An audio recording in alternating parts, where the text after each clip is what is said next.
Good evening, everybody. You're watching Sightline on MNB World. This week, we've invited an esteemed guest, Dr. Stefanie Burri, Head of International Cooperation in Mongolia at Swiss Agency for Development and Cooperation. So thank you very much, Dr. Burri. We really appreciate that you're here. Thank you very much for this invitation to this very important TV program. I would really like to express my gratitude, first of all, to your government for this so nice, warm welcome. You know, I just arrived 3 weeks ago. Oh, yeah. And of course, first of all, I had to go 5 weeks, through 5 weeks of quarantine. I stayed at the Kempinski Hotel, and I also have to say also the staff of the Kempinski Hotel and then the staff of SDC, of my organization, also they helped me really to go through so quick, so time passed so quick. And now I'm here, and it's really great, and I made so nice experience till now. And in this sense, I would like to give you a little gift. Thank you. And I can open it here. The name is Lily, and for us it's like a symbol of Switzerland, because you know we have beautiful landscape, but you also we have mountains, as you have mountains. We have lakes. We have lakes too. You also. Tourism is very important for us. Also, tourism is very important, and so I would like to give you this small cow as a little gift. Thank you very much. And a symbol of friendship, and I hope it will go on. Okay, Dr. Burri, thank you very much. I really appreciate this one.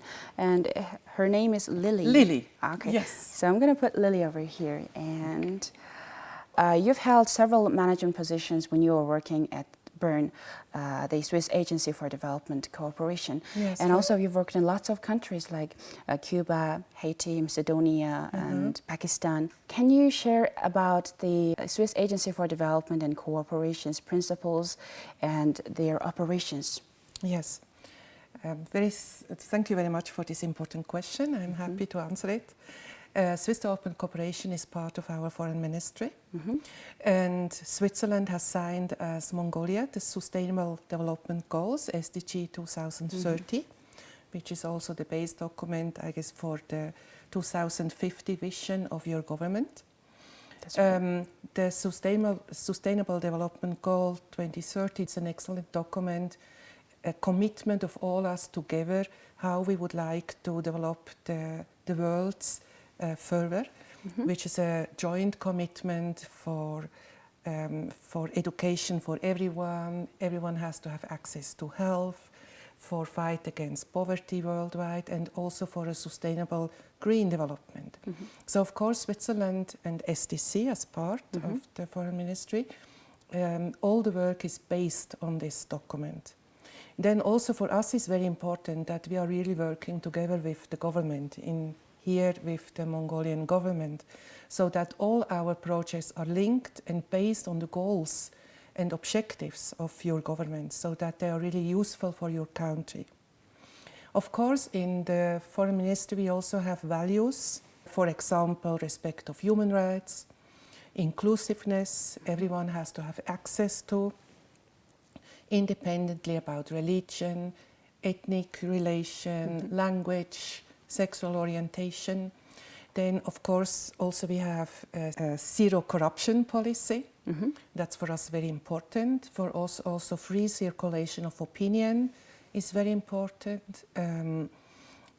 Free media, of course, also, and then cultural diversity, just to mention some of the values. Oh, yeah. Thank you, Dr. Burri, for sharing us the values, principles, and operations of the Swiss Agency for Development and Cooperation. In early 2000s, Mongolia experienced a severe drought. So it's the term for a deadly winter conditions, and we lost over 10 million livestock. And after that, you actually continued working with Mongolians, carrying out lots of projects such as Green Gold, Mongolian Vegetable Project. Could you share more about the goals and plans that SDC has had for Mongolians, and actually what results and best practices would you say have been achieved in Mongolia? Thank you very much for this important question, for the possibility to share some of our results. STC is working here in 3 domains in Mongolia, as nearly all over the world. We are working good governance question. Local governance is one domain. Then we have education and skills development, another domain. Agriculture. And yes, and we have food and agriculture domain. Basically 3 domains where we think that we also can not only support governments in their objective and goals, but also where we can bring in an added value. So let me just share some of the examples per domain now. In agriculture and food security, you just mentioned why we entered. I mean, it was during this suit. Let me tell you that doesn't matter if we will be present or not in 5 or 10 years, if there would be again a major issue. I mean, with our humanitarian aid section, we always are present and would support if the government would wish it also in the future. So in this sector, you just mentioned some, like the herders, the support to the herder families for a sustainable development of their lands, the pasture, and of course also for a better commercialization of their products. Then we had a great project with potatoes in 2010 till 2015. We had reintroduced, after I think 20 years, not anymore present in the country, potato seeds. And I think it's a project which really showed very good results, because today the country is producing enough potatoes, by the way, delicious potatoes. I already tasted it. Yes, they're really delicious. And then, of course, we are working also in the domain of governance, governance, local and on national level. Governance for us is like the umbrella domain, which is touching all over domains. So I can just share with you an experience I had last week. I launched a booklet together with the municipality of Ulaanbaatar about datas in education. You know, to have good datas about whatever is very important, because only if you have good datas, like for example in this booklet about education, about how many teachers you have, how many children need education, only if you have good data accessible for everyone and presented in a way that everyone can understand, only then really you can take good decisions, informed decisions to contribute in the discussion, and also to follow the budgets, how the government is put his budget and what he is doing with it. So I think it's an excellent example of local governance supporting local governance. And then about the education skills development sector, there also I just had also a steering committee together with the Ministry of Labour and Social Protection. And for us, education is very, very basic also, because it's the education for the youth population, which is your future. And I'm really impressed how the government, what the government is doing in education and give access to everyone to education. So there we are supporting the government in sustainable development in the green sector. We are contributing to curriculum development for sustainable environmental development, and we are make sure that the children, supporting the government and make sure that the children knows about environmental issues, and also we are helping in capacity building of the teachers. So for them should be easier to teach environmental issues. And all that, of course, is together with the government, because only then we have sustainability. Now I'm going to talk about this bilateral relations between our countries. So since Mongolia transitioned to democracy in the early 1990s, our two countries have grown closer. And last year, actually, we celebrated our 55th anniversary of the establishment of the diplomatic relations between our two countries. You're very good informed. It's a long-standing relationship, and this friendship, I'm sure, will go on. For us, it's also, of course, during all this time, we had a lot of experience, we shared experience. It's a process of confidence building, and all what we are doing today can base on this relationship. Exactly. Now for the next 4 years, all our approaches are based on this experience, but will slightly change our partnership to a more equal one-to-one partnership. That means we will go in more in questions about commercialization, public-private development partnership. Then also we would like to further to develop and to see what can be done. Then of course we would also like to work on global issues. You know, air pollution or growing deserts or water management. All these issues can be seen only together with your neighbor countries, some of them even on global level, because shrinking glaciers is also an issue we have to tackle in Switzerland, and climate change have an impact worldwide. So we are convinced that this has to be seen globally, and approaches have to be looked for on a global level and all together. Of course, also what we are for sure will do is continue our partnership in the culture sector, because we think it's so important, culture issues, because it's your rich heritage, which is important for identity, and also a strong identity and identification with cultural heritage also supports the development, and if you are proud, you also take care about your country. So this for sure will also continue. I believe many of our viewers should be quite familiar with the projects that have been carried out by your Swiss cooperation office in Mongolia, and as they have actually impacted lots of people's lives positively. What about the projects that you're carrying out at the moment? So what sectors are you focusing at the moment? Thank you. On one side, of course, we are continuing the projects we are working on, especially in local governance issues, as I said, also in agriculture and so on. You know, actually, in the past, SDC Worldwide was focused only in rural area.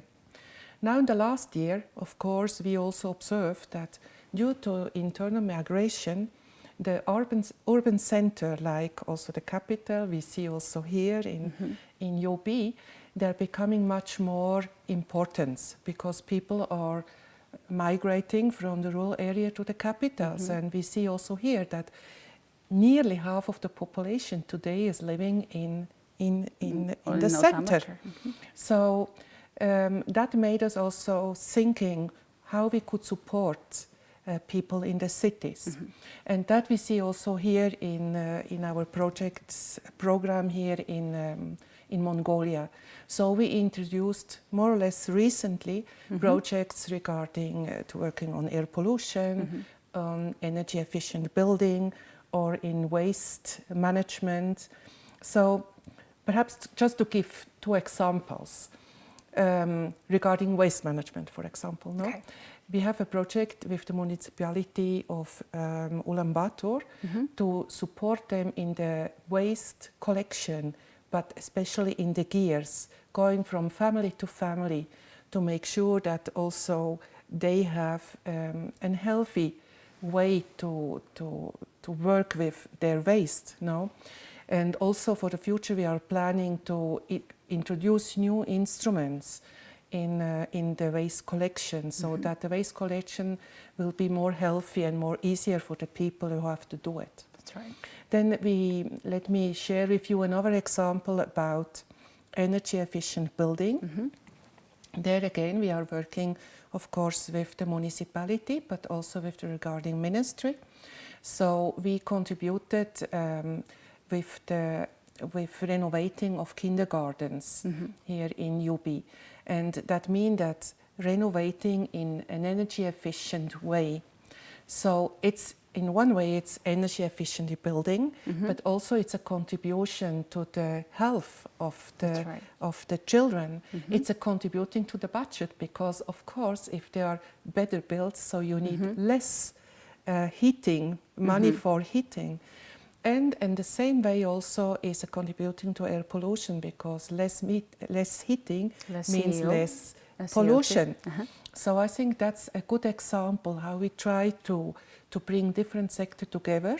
But of course, what also will go on And I don't know, as far as you know, Switzerland is contributing to the headquarters of World Bank, ADB, Asia Infrastructure Investment Bank, which makes also that we are really present on high levels at headquarters and can then also influence policies and bring messages through our presentation in the different head offices.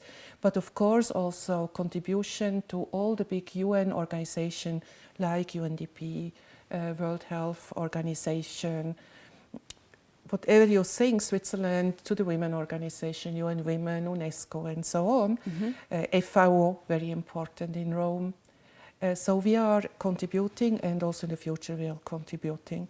For example, regarding COVID-19, also to give another example, the UNDP decided to open a joint fund to help the countries in fighting against the COVID-19. So Switzerland contributed UNDP at head office, and 1 million after immediately was given for Mongolia to fight here the COVID-19. So that's the way the Swiss are working, always worked, and also will continue to work. So thank you very much. And now, unfortunately, our time is coming to an end. So my last question to ask you is that, how do you see the future of Mongolia? And do you see a bright, big future for Mongolians? If so, what advice do you have for Mongolians to reach that future? And also, if you have this final message, then you can share with our viewers now. Thank you so much. If I would know what's happening in the future, do you know? I don't know. Nobody knows. And who I am to give advices to your government or to Mongolia. But I'm sure that Mongolia will have a bright future. And of course, I wish all the best also. I think that your country, your government has shown or is taking the right measurements and using the right instruments, because you really made a great development during the last years, with showing that you are on a good way. I think you have such a huge young population. Yeah, that's right. And you know, the young are the present and the future. They are creative, they're especially innovative, they are thinking out of the box, and if you give them space, I'm sure they will come up with the right solutions. So I'm really not the right person to ask you about advices for Mongolia, no? So what I'm would you sure say to there our are. audience? I think you have a huge potential in tourism, and I just hand you over this little brochure about Switzerland and Mongolia, and you will see in the pictures that Switzerland and Mongolia, we have such a lot of things together. Yes, Okay, because the beautiful mountains, the beautiful landscapes, even some culture issues we have together. And let me just show. Sure. There is one I really like to show to everyone, because we have this sport. The wrestling. Yes, That's and we are Mongolian. doing actually something very similar. We say that in German Schwinger, but actually it's nearly the same. Yes. And So it's very looks quite popular and similar. very important also in Switzerland, especially in the rural area. So I think that both countries have a huge potential for tourism, of course, further to develop. I think that you have a huge potential in commercialization. I think you have to show such a lot to the world. And I think also you have a very important role to play regarding peace, because you are between two important countries, That's right. China and Russia, and it's so important that you show with your way to live, to maintain or make sure that in this region we maintain peace, and that is one of your very important role. And just thank you, and all the best to you, to your country, and to your future. Okay, so thank you very much, Dr. Stefanie Burri, for coming here to talk to us about your work and also the SDC. So we really appreciate it. Thank you very much. You watch Sightline on MNB World. We spoke to Dr. Stefanie Burri, head of international cooperation in Mongolia. It's the Swiss Agency for Development and Cooperation. Thank you very much for watching. Goodbye.